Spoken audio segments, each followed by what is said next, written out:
ancaq dəvətindən əl çək. İxvanların metoduna görə gərək Peyğəmbər sallallahu aleyhi və səlləm birinci stolu götürməli idi. Məqsəd budur. Və sonra dəvət etməli idi. Amma nə dedi? Nəinki qəbilə, hakimiyyət, hətta bir ayı sağ əlimə, günəşi sol əlimə qoysaz, dəvətindən dönməyəcək. Və bu nəbəvi mənhəcdir, metoddur. Və fikir ver, Məkkə ayələrinə, bəzən məsələn, bir qardaş zəng eləyir, sual verir, deyir ki, qardaş, nə üçün cihad barədə dərs keçmirsiniz? Və deyirəm ki, qardaş, bu sualı ki, sən verdin, ha. Məqsəd nədir? Fayda nədir? Cihad şəri əhkamlardandır. Və Allah qatında ən əfsəl əməllərdəndir. Və Peyğəmbər sallallahu aleyhi və səlləm buyurur ki, kim şəhidliyə arzu eləməsə, yəni onda münafiqlikdən bir pay var. Hətta Xalid ibn Valid radiyallahu anhu öləndə ağlayırdı. Can üstündə olanda ağlayırdı. Və soruşurlar səbəbini. Deyir ki, o meydandan bu meydana şəhidlik arzusuyla atılan Xalid indi deyir, arvadlar kimi öz yatağında can verir. Ağlayırdı ki, Allah azza və cəllə ona nə üçün şəhidliyi nəsib etmədi. Biz bundan danışmırıq. Əslində cihad çox ali bir ibadətdir. Ancaq təəssüflər ki, bəziləri bu cür əzəmətli ibadəti endiriblər nəyə? Çayxana söhbətlərinə. Çayxana söhbətləri səviyyəsinə indiriblər. Və müsibət ondadır ki, oturulur, bir 10 nəfər bu cür qlobal mövzulardan söhbət gedir. Hərə bir fətva verir. Cihad barəsində, darul küfür, darul İslam barəsində. Və növbə gəlir namaza, dururlar, namaz qılırlar. Namazda birdən imam bir xəta elədi, arxadaşlar da düzəldə bilmir. Namazdan sonra deyir ki, zəng ilə filan tələbədən soruş gör, neyini yeyir. Və salamsız zəng ilir, təbii ki, zəng ilir, necəsən? Hə, filan kəsdir, hə. Belə elədiyi namazda neynəməliyik? Yəni, subhanallah, bu insan namazın əhkamlarını bilmir. Yəni, namazın əhkamlarından bu insan cahildir. Yaxşı, tən eləyirsən ona.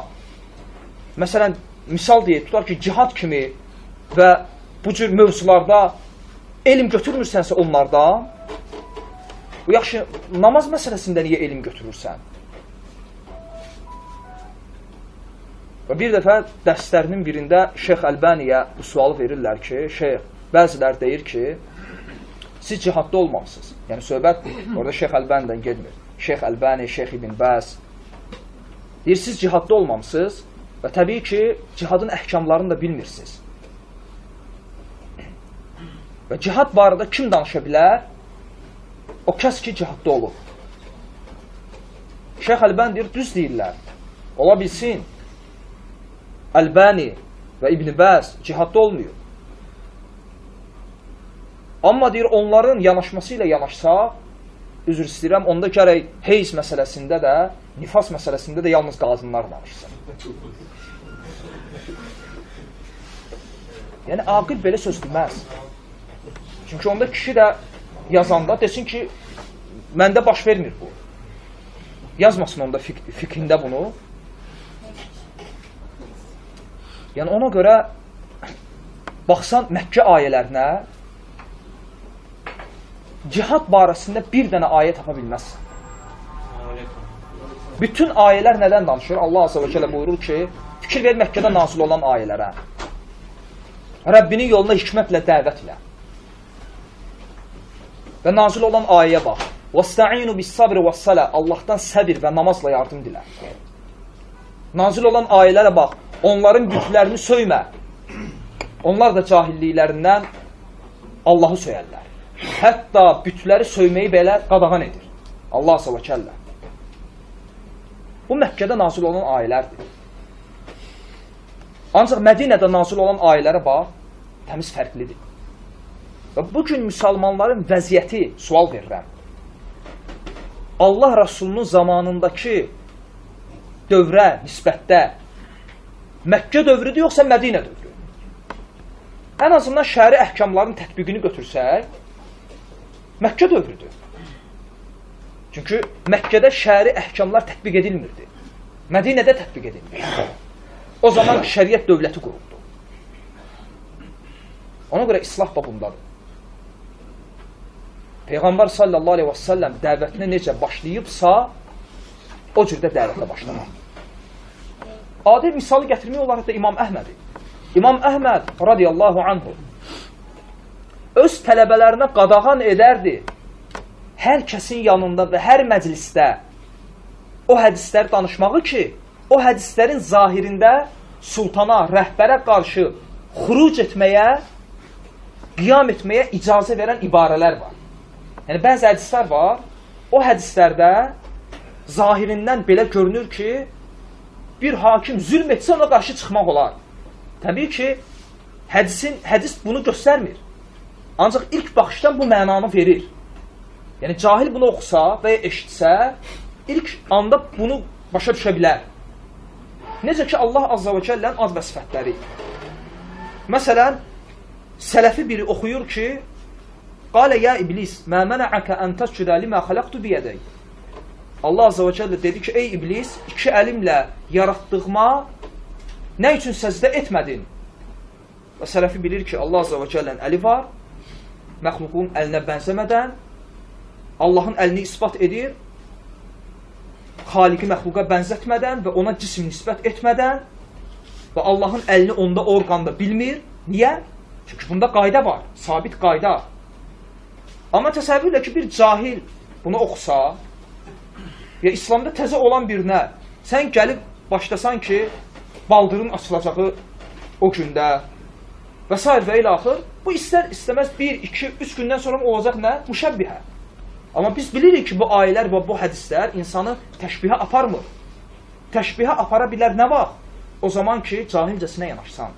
Ona görə İmam Məlik bəyənmirdi hər məclisdə və hər cahilin yanında Allahın ad və sifətlərindən danışmağı. İndi İmam Məlik tohid elmini gizlədirdi. Yox. Burada məsələ ondadır ki, insanların məsləhəti var. Şəriətdə bu qaydadır. Məsləhə və məfsədə. İslah və fəsad. Sən götürməlisən bunu. Və İmam Əhməd də bəyənmirdi hər kəsin yanında o hədisləri danışmağı ki, o hədislərin zahirində rəhbərə qarşı xuruc etməyə icazə verən ibarələr var. Və bu hikmətdəndir. Və bu Peyğəmbər sallallahu aleyhi və səlləmin mənhəcidir. O zaman ki, Allah Rasulü sahabələrdən 1, 2 və 3 sahabəyə bunu deyib. Onlardan biri Əbu Hureyrədir, Əbu Zərdir və Əbu Musa Əl-Əş'ari. Ki, bu ümmətdən la ilahə illallah deyənlər, vaxt gələr bu kəlmə onlara fayda verər. Və sahabələr deyəndə ki, ya Rasulullah, gedim müjdələyim. Bir rəvayətdə gəlir ki, Allah Rasulü özü deyir ki, yox. Nə üçün? Çünki buna güvənər və əməli tərk edərlər. Və 2 rəvayətdə gəlir ki, icazə verir, çünki bu hadisələr başqa-başqa hallarda baş verib. Və sahabələr də ayrı-ayrı sahabələrdir. Və 2 halda icazə verir və sahabə gedib demək istəyəndə Ömər ibn Xattab arxadan tutur və qadağan edir. Və gəlir Allah Rasulunun yanına, deyir ki, ya Rasulullah, bunu desə, insanlar namaz tərk edər. Və həmin sahabə ölənəcən bunu gizlənir. Və ölənə yaxın bunu rəvayət edir, çünki bu elm idi. İstəmədi ki, bu elm gizlənildiyi halda bu dünyadan köçsün. Çünki Peyğəmbər sallallahu aleyhi və səlləmdən eşitmişdi ki, məndən bir hədis belə olsa, elm naminə, onu nə edin? Nəql edin. Amma ölənəcən onu nə elədi? İnsanlar səhv başa düşərlər deyə gizlədi. Nəyin naminə? İnsanların məsləhəti naminə. Budur hikmət. Və bu Peyğəmbər sallallahu aleyhi və səlləmin mənhəcidir. Və sələf bunu onlardan götürür. Və adi misal göstərmək olar, niqab məsələsini. Və çox gözəl misaldır bu. Və bu məsələdə Şeyx Əbbəd bir çox kitabında danışıb. Rifqan Əhlüs-Sünnə bi Əhlüs-Sünnə risaləsində, həmçinin Abu Davudun şərhində, səsli dərsində Şeyx Əlbəniyə irad tutur. Görün nədə. Biz bilirik ki, cümhur üləmaya görə, alimlərin əksəriyyətinə görə niqabın hökmü nədir? Sünnədir, müstəhəbdir.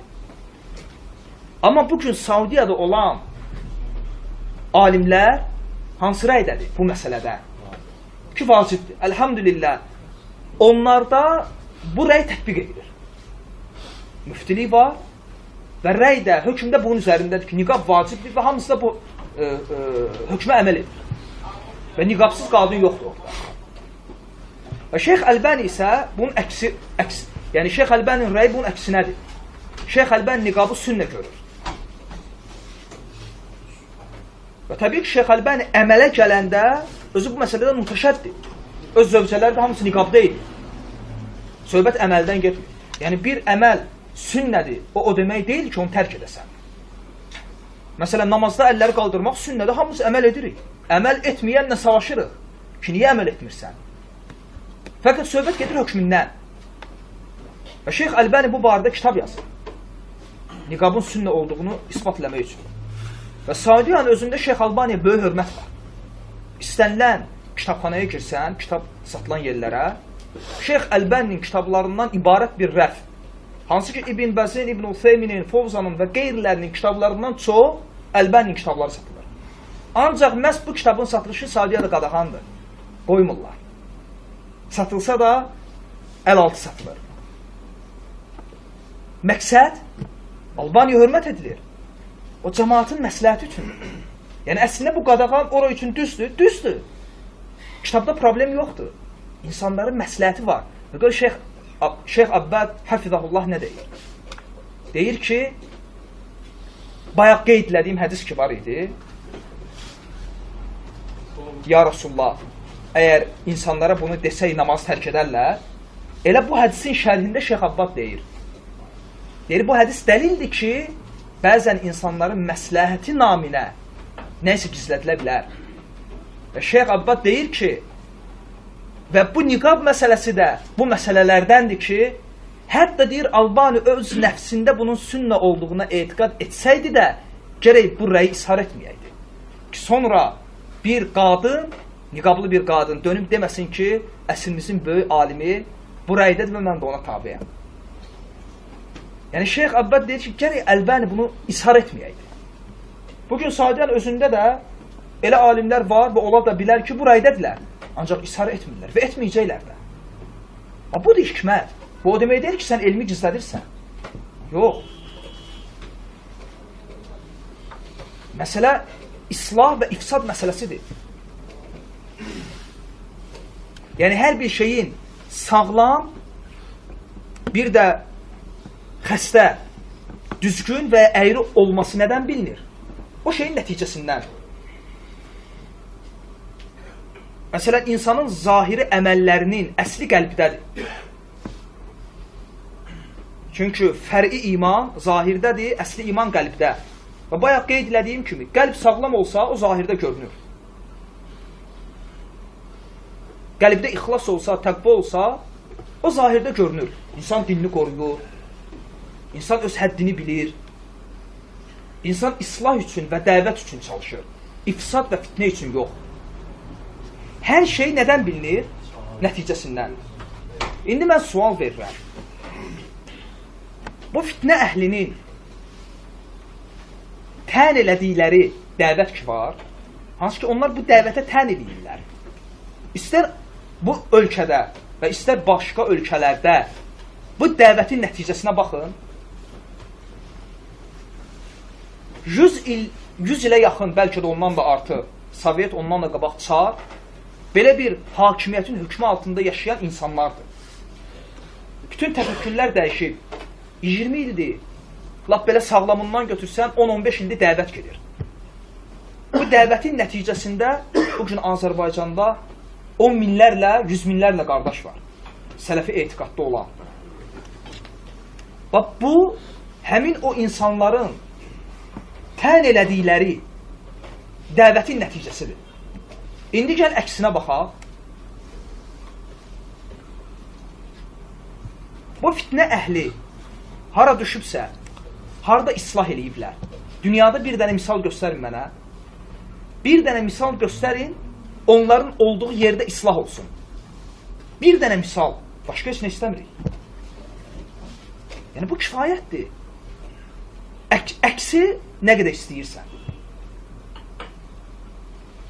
Lazım deyil, ölkələr ad verək. Hər kəs bilir. Hara düşülübsə, orada ifsad olur. Özbəkistan niyə görə xarabalığa döndü? Nə üçün orada sələfləri qabaqlarına qatıb qırdılar, qırmayanları da türməyə basıb məhv elədilər? Hamısı bu fitnələrin nəticəsində idi. İndi nə gündədirlər? Görürsən, bir insanın səhv addımı səbəb oldu ki, o cür dəvət darmadağın oldu. Ona görə Allah Azza və Cəllə Quran-ı Kərimdə buyurur ki, qorxun o fitnədən, hansı ki, o fitnə sizdən yalnız zalim olanlara toxunmayacaq. Yəni, çəkinin o fitnədən ki, elə zənn eləməyin ki, o fitnə gələcək və bizdən yalnız zalim olanlara toxunacaq. Yox. Ona görə sələflər fitnəni nəyə bənzədir? Bir selə. Sel gələndə, baxmır, yaxşı evdir, pis evdir, yub hamısını aparır. O fitnənin badına yaxşılar da gedir. Ona görə insan maksimum şəkildə, yəni özünü fitnədən və fitnə əhlindən qorumalıdır. Yəni səhvləri bölməli deyil, səhvləri birləşdirməlidir. Və bu qısa nəsiyyət idi və doğrusunu Allah bilir. Qardaşlarda bir görsən kitab yoxdur, deyirlər ki, Oğuzhanın kitabıdır. Deyirəm, kimi tərcüm edir? Nə fərqi var? Deyirəm, elm tələbələr bəs insan deyir ki, məsləhətdə şey. Deyir, yox, elm tələbəsi bizə dəvət edir. Oğuzhan da deyir, kimi tərcüm edirlər? Ümumiyyətlə, axı, məsələ ondadır ki, bayaqları Şeyx Əlbəninin sözünə dönür. Deyir ki, bu insanlar, təbii ki, Şeyx Əlbəni misal gətirəndə yenə də təkrarlayıram. O gənclər deyəndə nəzərdə tutur, yəni şəriətdə professor, doktor olanları, bizim kimi cahilləri yox. Və deyir, bu gənclər, ola bilər deyir, şəriətin bəzi sahələrində, bəzi elmlərdə nəysə nəsibləri var. Ancaq onların hələm də düzgün İslam tərbiyəsindən nəsibləri yoxdur. Onlar hələm də düzgün İslam tərbiyəsi ilə tərbiyələnə bilməyiblər. Və təbii ki, bu söz onların cahilliyinin misalıdır, cahilliyini göstərir. Elə həmin o Şeyx Fovzana sual verilir ki, Şeyx və qeyrilərinə, yəni əqidə kitablardan öyrənilə bilər, yəni bir insan iddia etsə ki, yəni müsibət ondadır ki, bu öyrənilən də tərcümədir. Biz bundan danışmırıq. Biz bundan danışırıq ki, insan ərəb dilində bilir. Ola bilsin, usul qaydalarından da xəbəri var. Və girir kitablara və əqidəni kitablardan əxs edir, götürür. Şeyx deyir ki, fitnənin başı elə onlar. Sən oxuduğun kitabın müəllifi bunu deyir. Yaxşı, götürmə o birisini. Heç olmasa oxuduğun kitabın müəllifinin sözünü götür. Şeyx deyir ki, fitnənin başı onlardır. Yəni, əqidə... Çünki, qardaşlar, elə əqidə məsələləri var, baxın, adi bir misal deyil.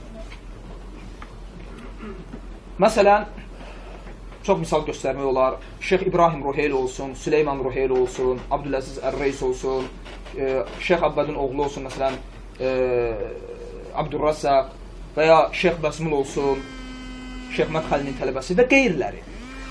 Yəni, böyük alimlərə nisbətdə kiçik alimlər, hansı ki onlar professor, doktordular. Ən azı xalis 20 il alimlərin dizi altında yetişiblər.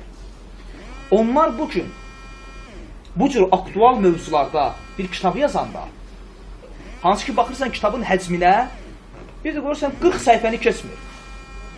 Onu yazanda gedir böyük alimlərdən icazət alır, kitabın çapına. İcazət alır.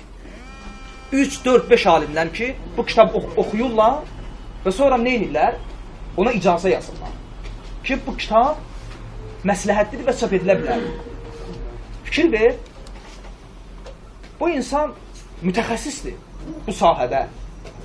Amma rəftarına bax, nə üçün belə eləyir? Çünki o elm əhlidir və boynunda elmin məsuliyyəti var.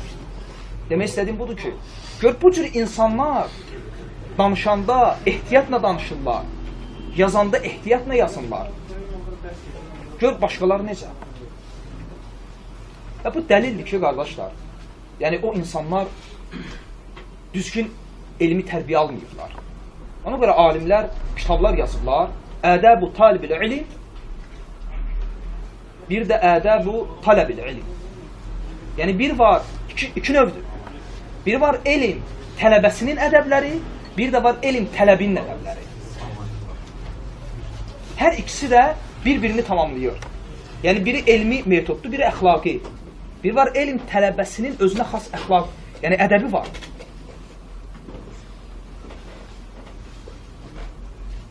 Və bir də var elm tələb etməyin metodu. Və bunlar bir-birini tamamlayır. Təbii ki, o dəlildir ki, bu insan həm elm tələbindən məhrumdur, həm də ki, elm tələb etməyin ədəbindən məhrumdur. Və bəzən onlardan birini hər hansı bir şeyxlə yəni zəngləşib danışıq səsini dinləyirsən, hər hansı bir şeyxə zəng eləyir və səsini zapsiləyir və danışanda dinləyirsən və şeyxlə danışanda danışığından hiss eləyirsən ki, bu insanın hələm danışıq ədəbi yoxdur. Və böyük, hansı ki Saudiyada onun dərsində ona sual verəndə səslə sual verilmir. Heç kimin ixtiyarı yoxdur ki, əlini qaldırsın, sual versin. Sual yazılır. Əlhamdülillah, kibir əhli deyirlər, təvazökardırlar, istəyən zəng eləyir, xüsusən də xarici ölkədən gələndə götürürlər. Buradan da istəyən zəng eləyir və bəzən zap siləyirlər, dinləyirik və baxırsan ki, müsibət. İnsan onunla elə danışır ki, heç biz məhəlləmizdəki uşaqla o cür danışmır. Və bu dəlildir ki, o insan alim yanında yetişməyib və o tərbiyəni görməyib. Ona görə bu cür şeylər çox eşitcəksən. Bu deyir ki, hansı tələbəni göstərə bilərsən ki, Fozan kitabını tərcümə edəcək. Deyir, gizlədirlər, neyimdir, bir yaxşı söhbətə gəlir. Axı, onlar həm cahildirlər. Yaxşı misaldır bu, bunu yaxşı dedir. Həm cahildirlər, axı. Həm də ki, cahillikdən əlavə. Yəni, qəliblərindəki niyyətlərini düzəltməlidirlər onlar. Ən azından zənnlərini qoy düzəltsinlər. Sən fikir verirsən, o deyilən sözlərin hamısı pis zənn üzərində deyilən sözlərdir. Yaxşı, mən sual verirəm sənə. Çünki bu sözü onların başında duranlardan biri mənə dedi. Sən deyən sözü. Nə üçün Şeyx Muhammedin filan kitabını tərcümə eləmirsiniz? Nə üçün Şeyx Muhammedin filan kitabından dəstimirsiniz?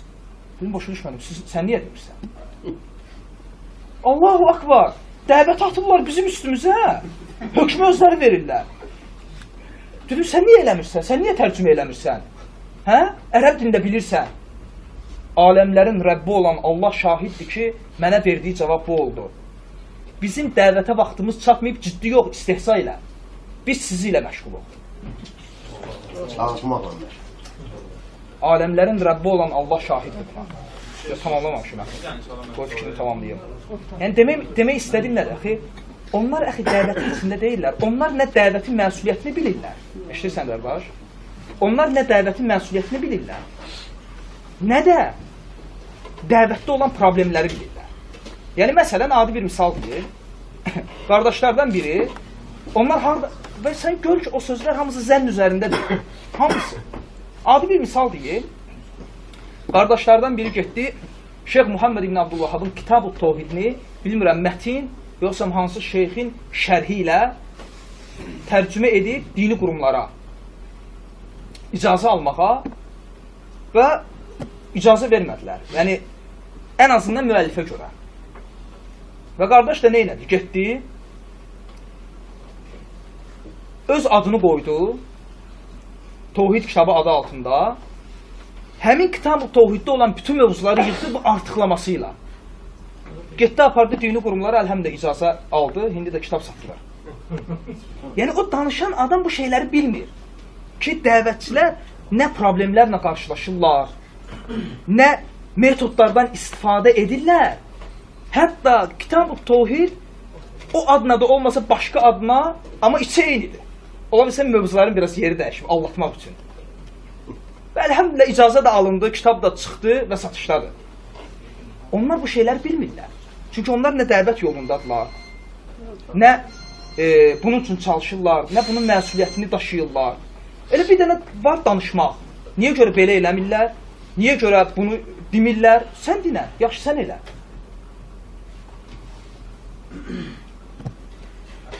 Mən sual birbaş əvvələ qaydasıdır. Qəbələdə yəni bu qardaşlar var, bu sualın cavabına əvvəlində ehtiyac var. O qəbul olub orada, bilməm ya niyyəti ya niyyətsiz. Üstündə sentrdə meçid tutublar. İndi bilməm, o sualı inşallah aydın cavab verərsiniz. Orada qılınan namaz səhihdir, ya orada namaz qılmaq olarmı?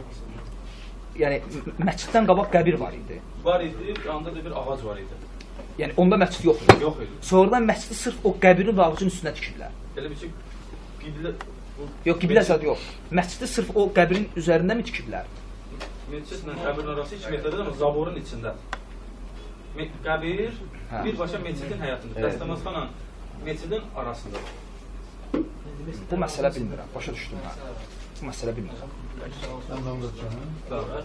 Yəni bu söhbətlər ət bölgüsündən qalxıqlar, əsasılan söhbət. Yəni buna da bir aydınlığa gətirir. Yəni cahildən ət alıb yemək olar, yəni onu soruşuruz. Axı, məsələ, bax, danışanda danışılır ki, məsələn, deyir ki, bu mövzu önəmli mövzudur. Yaxşı, razılaşdı. Sən deyən şeyə bir cavab verəcəksən, fəqət bir qabaqcadan bir şey qeyd edirəm. Olar bu mövzu. Heç kim demir ki, sən bu mövzudan danışma. Bir mövzudan danışmaq başqa şeydir. Danışdığın mövzunu dəvətin əsası eləmək başqa şeydir. Və hələ mən niyyətlərdən danışmıram. Niyyətlər aydın. Yəni bunu o özü də bilir. Nə üçün bunu edir, o özü də bilir. Yaxşı, həmin insan nə üçün tutaq ki, bir ay ərzində yığıldılar, bir ay ərzində bir 20 dəfə məclis qurdular. Hər 20-sində də bu mövzulardır. Nə üçün bir dəfə valideyn hüquqlarından və qonşu haqlarından danışılmadı? Desən ki, bu vacibdir, məgər bu vacib deyil? Məsələ bundadır. Yəni, mövzudan danışmaq başqa şeydir. Danışılan mövzunu dəvətin əsası eləmək başqa şeydir. Bəzən də danış bu məsələlərdən. İmam Zəhəbi rahiməhullah kitabı var, qonşu haqları. Qonşu haqlarına dair müstəqil kitabı var. Sahabələr deyir ki, Allah Rasulü o qədər danışırdı ki, biz elə bilirdik mirasımızdan qonşulara pay düşəcək. Qiyamət günü, bax, indi tək bu məsələlər deyil. İnsan var ki, bir ildir araşdırdığı, axtardığı mövzu nədir? Bura Darül İslamdır ya Darül Küfür. Hələm də köçmüyor. Hələm də yaşayır və yaşayacaq da. Nəticə də yoxdur. Nəticəsiz bir şey üçün çalışır və sual verirəm mən sizə. Qiyamət günü ya qəbirdə, ya məhşərdə bizdən soruşulacaq bura Darül İslam deyə Darül Küfür. Hər bir aqil, şəriətdən zərrə qədər nəsibi olan insan bilir ki, cavab budur. Qonşu haqlarından soruşulacaq, ana atavın haqlarından soruşulacaqsan, niyə bunlardan danışmırsan? Yəni, soruşulan məsələni qoymuşsan qırağa, yəni, hansı ki, heç bir faydası yoxdur sənin üçün, praktiki olaraq əməldə. Və dediyim məsələ çox qəribədir. Bəzi insanlar var, istəyirlər ki, o şeylə tanınsın. Yəni, məsələn, istəyir ki, buna desinlər ki, bu ət yeməyənlərdəndir. Harada oturur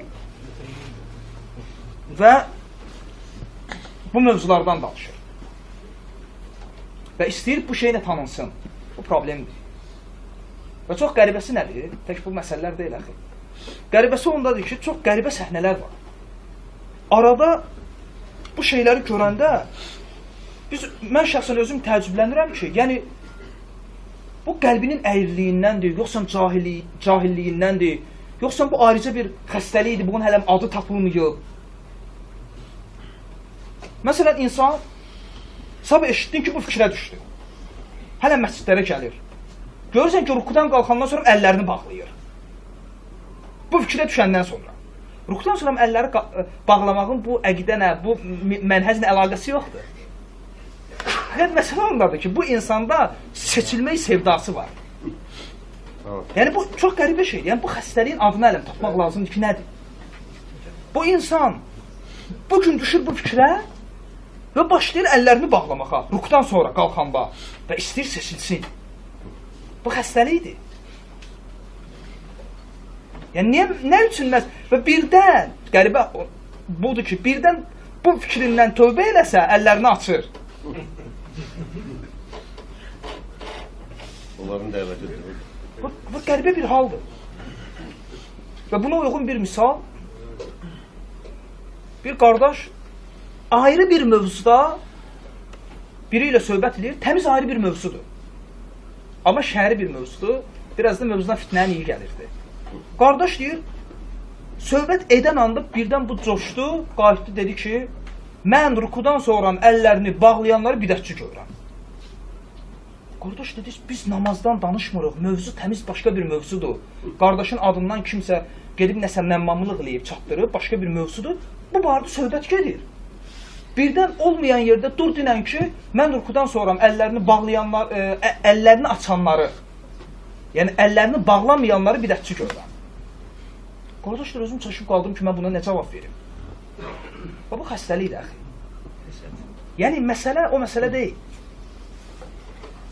Yəni, məsələ o məsələ olsaydı ki, bu insan tutaq ki, bir rəy götürür, bu rəylə gedir. Məsələ bu deyil, axı. Allah Azze və Cəllə Quran-ı Kərimdə buyurur, Peyğəmbər sallallahu aleyhi və səlləmin risalətindən danışanda ki, Allah Rasulunu və bu dini nə üçün göndərdi? İnsanları zülmətlərdən nura çıxarmaq üçün. Və ayədə gəlir ki, liyuxricən-nəs minəz-zulümati ilən-nur.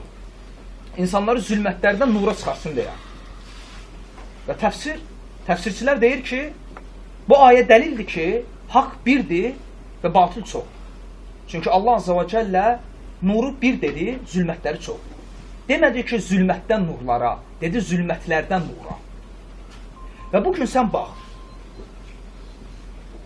bugün rafizilər, bugün bizim dəvətə qarşıdırlar, sələfi dəvətin qabağında durublar, sufilər, nurçular, tutaq ki, Qur'anilər və başqa zibillər. Həmçində bu fitnə əhli. İndiyə necə eşitmisənmi ki, bir rafisi bir nurçuya təyin eləsin. Əksinə deyir ki, sufi mənim sünni qardaşımdır. Düzdürmü? İndiyə necə görmüsənmi ki, o fitnə əhli bir rafisiyə təyin eləsin. Nə mənada təyin? Yəni ki, dəvət nöqteyi nəzərindən nəysə dəvət aparsın, oturub görmüsən? Yəni onlardan biri ilə arasında problem görmüsən? Hamısının problemi bizi nədir? Zülmətlər çoxdur, nur haqq. Bir. Sən onlardan, o fitnə əhlindən birini görmüsənmi ki, indiyənəcən o bidət əhlindən biri barəsində danışsın? Və görməyəcəksən də. Görməyəcəksən. Gedir biri, tutaq ki, 2 il Suriyada dolanır, 3 il Misirdə, 5 il orada və gəlir. Gəlir və təbii ki, o ölkələrdə olmayan, burada olan qardaşlar, orada olanlara qarşı biraz sadəlövdür. Elə bilir ki, biri getdi ora, gəldi və salam. Amma gedib ora görsən əxsən, görsən ki, 50 nəfər varsa Azərbaycandan, 2 nəfər oxuyur və oxumur. Hamısı qilə və qal üzərindədir. İnterneti qoyublar qabaqlarına, dedikodu ilə məşğuldular. Və 5 il oradadır, heç nə əldə etməyib, elm naminə. Və gəlir bura, fikir ver. Gəlir bura, 4 dənə, 5 dənə temadır. Cihad, Darül-İslam, Darül-Küfur və məlum, məruf olan bəzi məsələlər. 4-5 dənə tema. İndi onlardan birini və bu mövzular da aydındır. Məsələn, namaz bilməyən kafir deyə yox. Hansı ki, heç bir islahı yoxdur. İfsaddır. Şeyx İbn Useymin rahiməhullah özü namaz qılmayanı kafir görür. Fatava Məcmuada, yəni İbn Useyminin fatavasında 2-ci cild 225-ci məsələdir. Ya da 255-ci məsələ. Orada deyir ki, bir ölkədə yaşayan elm əhli namaz qılmayanı kafir görmürsə, orada namaz qılmayan təkfir edilmir. Özü namaz qılmayan kafir görür. 2-ci cild 225-255-ci məsələdir. Yəni Şeyx İbn Useymin, mən sual verirəm. Allah Azza və Cəlləni söymək, Qur'anı götürüb zibilliyə atmaq küfürdür, ittifaqla. İxtilaf yoxdur ki. Şeyx İbn Useymin deyə bilərdimi ki, bir ölkədə ki, Qur'anı zibilliyə atmağı küfür görmürlərsə, orada Qur'anı zibilliyə atan kafir sayılmır. Deyə bilərdi. Bəs namaz barədə niyə deyir? Baxma ki, özü namaz qılmayanı kafir görür. Çünki bu bilir ki, sələfdə ixtilafdır və bu ixtilafın ədəbidir. Və onlar bu ədəbdən yoxsundular. Çünki Rabbani tərbiyə görməyiblər. Və oxuyub gəlir, bayaqki məsələyə qayıdıram. 4-5 dənə temadır. Yəni, insan 4 il, 5 il yalnız 4-5 dənə mövzunun üzərində işləyir, gələndə başına 5-6 dənə adam yığmaq üçün. Bu səhnələr hamımız görürsə, xeyr. Yəni, bunları danışmaq, yəni hər kəs öz nəfsində bilir ki, nə haqdır, nə batil, nə əyridir, nə düz. Və Peyğəmbər sallallahu aleyhi və səlləm buyurur İbn Məcənin rəvayət elədiyi səhih bir hədisdə, kim elm tələb edər, cahillərlə mübahisə etmək, alimlərin yanında öyünmək və insanları öz başına toplamaq üçün o oddadır. O oddadır. Bunların məqsədləri budur. Və qaydadır, müxalif ol, məşhur olarsan. Bax, məsələn, mən bir tərəfli danışmıram. Lap başqa tərəfi götürək. Bugün sən get Saudiyaya, səndən söhbət gedmir. Yəni bir alim getsin Saudiyaya. Hansı ki, o alim namaz qılmayanı kafir görmür. Gedib orada bu rəyə dəvətləsə, orada fitnə qopar, yox qopmaz. Baxma ki, namaz qılmayanı kafir görmürsə də, orada namaz qılmayan kafir deyil, rəyinə dəvət etməyi və bunu dəvətin əsası etməyi Saudiyada böyük fitnədir. O, bəlkə də o alimi oradan qovarlar. Adi niqab məsələsində kitabı satışı qadağandırsa, bu məsələdə necə? Həmçinin bunun əksi. Sən bilirsən ki, Azərbaycanda dəvət bu cür başlayır. Yəni, bu 200-2'dir. Uşaq deyilik ki. Bilirsən ki, Azərbaycanda dəvət bu cür başlayır. Yəni, ən əsas Mədinə tələbələridir. 2 rəy var. Ən azından ölkəmizə dəvətə münasib rəy kimi bu rəy seçilir. Əlhamdülillah. Necə ki, Saudiyada bu rəy münasibdir, bu rəy tətbiq edilir. Təsəvvürlə ki, Ləznətü Daiməyə sual verilir. Hansı ki, o vaxt Ləznətü Daimənin başçısı İbn Bəs idi. Yanında Şeyx Huneymən, Bəkr ibn Əbu Zeyd, Abdurrasəq Əfifi. Sual verilir ki, namaz qılmayanla muamələ. Və Ləznətü Daimənin cavabı bu olur. Deyir ki, 2 rəydən daha səhih olanı budur ki, namaz qılmayan kafirdir. Fikir ver. Ədəbə bax. Deyirdi ki, mən bu rəydəyəm ki, kafirdir, qutardı. 2 rəydən daha səhih olanına görə. Göstərir ki, məsələdə 2 rəy var. Və buna görə səhih olanı budur. Və deyir ki, o kafirdir və danışır ki, cənazəsi qılınmır və s. danışır və sonra deyir, وَلَكِنْ قَالَ جُمْهُرُ الْعُلَمَا لَا يُكَفِّرُ. Və lakin cümhur üləma deyir ki, o insan təkfir edilmir. Və sonra fətvanı da bu cür bitirir. Və budur. Yəni, elmi ədəb. Və görürsən, gəlir, mən tutaq ki, gəldim və sən durdun, gəldin, sən bilirsən ki, bizdə dəvət bu cür başlayıb və tən elədikləri dəvətin nəticəsində özü bugün sələfidir.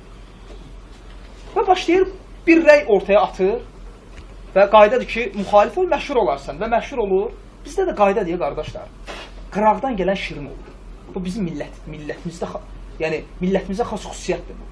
Biz nəsə həmişə istəyirik bir maraqlı bir tema axtaraq, qıraqdan nəsə gözləyirik. Dünən mən qardaşlara bir misal verdim, ayaqqabı misalını. Bu Bakıda olan hadisədir. Televizorda dinləyirəm. Bir kişi, deməli bir Bakıda ayaqqabı sexidir. Bakıda istehsal olunan bir ayaqqabıdır. Və yaxşıdır, keyfiyyətlidir. Amma Bakıda istehsal olunur. Yəni etiket də budur, Bakının etiketi. Və qiyməti də ucuzdur, 20-30 manat. Kişi deyir ki, bir aydır buradayım, heç kim ayaqqabı almır. Nə elədilər? Götürdü etiketi dəyişib, qoyub Türkiyə və qiymətini də qaldırıb 80 manat, bir də ayaqqabı qalmır. Bu bizə xasdır da, biz qıraqdan gələni şirin qəbul edirik. Və bizdə bir şey var. Məsələn, bir insan geçsin, çox demirəm, 5-6 ay bir dənə ərəb ölkəsində fırlansın. Gəlsin, bir dənə cümədən çıxan kimi 4-5 dənə insan yığılışır qabağına və bu sualları verir ona. Yəni, elə bil ki, bu maraqlı bir şeylə gəlib oradan. Nəsə axtarır. Sən nə axtarsan, gəl ibadətinlə məşğul ol.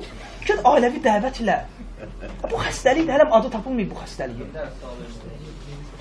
Və bax, əxi, bu insanlar ki, 4-5 dənə tema üzərində,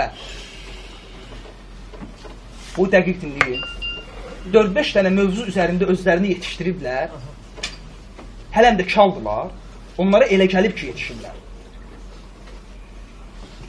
Və mən təklif edirəm, onlardan birini gətirin bura. Bir dənə, məsələn, mövzuda dəvət deyil, gəl dəvət edək. Gəl bu boyda, biz harada yaşayırıq Azərbaycanda? Yanımız, yörəmiz bidətçilərlə doldu.